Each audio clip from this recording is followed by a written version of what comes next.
HIV는 후천성 면역결핍 증후군인 에이즈를 유발하는 바이러스입니다. 감염됐다고 해서 모두 에이즈 증상이 나타나는 건 아니지만 에이즈로 발전될 경우 면역력이 저하되면서 각종 질병에 쉽게 노출돼 사망까지 이를 수 있습니다. G1 뉴스에서는 C형 간염 집단 감염 사태가 벌어진 원주 한양정형외과 환자 가운데 HIV 확진 판정을 받은 환자가 있었다는 보도 전해드렸는데요. 아직까지 해당 병원을 통한 HIV 추가 감염은 확인되지 않고 있지만 보건당국의 HIV 환자 관리와 감염 예방 체계가 허술한 것으로 드러났습니다. 기동 취재, 먼저 최돈희 기자입니다. 병원을 찾아온 환자가 HIV 감염자인지 아닌지 진료 담당 의사도 알지 못합니다. 감염 사실이 나오지 않는다는 거를 알고 계셨어요? 네. 전혀 몰라요. 네.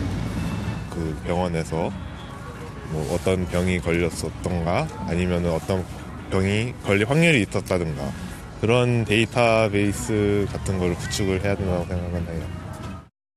시중 병의원은 환자가 HIV 감염자임을 확인할 수 있는 시스템이 없습니다. 보건당국 역시 HIV 감염자가 어떤 의료기관을 방문했는지, 어떤 진료나 치료를 받았는지 파악하기 쉽지 않습니다. 결국 감염자 스스로 자신이 HIV 감염자임을 밝히지 않을 경우 의료기기 재사용 등으로 인한 감염에 노출될 수밖에 없는 구조입니다. 저 같은 경우는 이야기를 해요. 그렇지만 대부분 다 제대로 안 해주기 때문에 안 하려고 그러고 거부하기 때문에 안 하려고 그래요. 원주 한양 정형외과를 다녀간 HIV 감염자 A씨는 확진 판정을 받기 전인 지난 2009년 9개월간 해당 의원에서 치료를 받았습니다. 하지만 보건당국은 A씨가 스스로 보건소를 찾아 C형 간염 감염 검사를 받은 뒤에야 이 같은 사실을 알게 됐습니다. 뿐만 아니라 A씨 외에 다른 HIV 감염자가 해당 의원을 방문했는지에 대해서도 보건당국은 파악하지 않고 있습니다. 하라고 할 수도 없잖아요. 이거는 본인이 준비하는 건데 개인 거고 그래서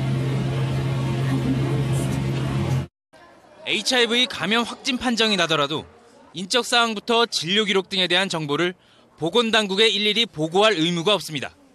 병원도 마찬가지입니다. HIV나 에이즈에 대한 부정적인 인식 때문에 진료 거부 같은 인권을 침해당할 수 있고 사회적 낙인 등 불필요한 차별을 당할 수 있다는 게 이유입니다. 공중에 알려지는 거잖아요.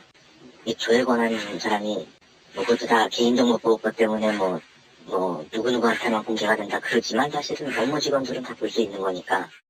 수많은 환자들이 거쳐가는 의료기관에서조차 HIV 감염자 정보에 대한 접근이 어려운 구조 때문에 HIV와 에이즈에 대한 막연한 불안감이 계속되고 있습니다.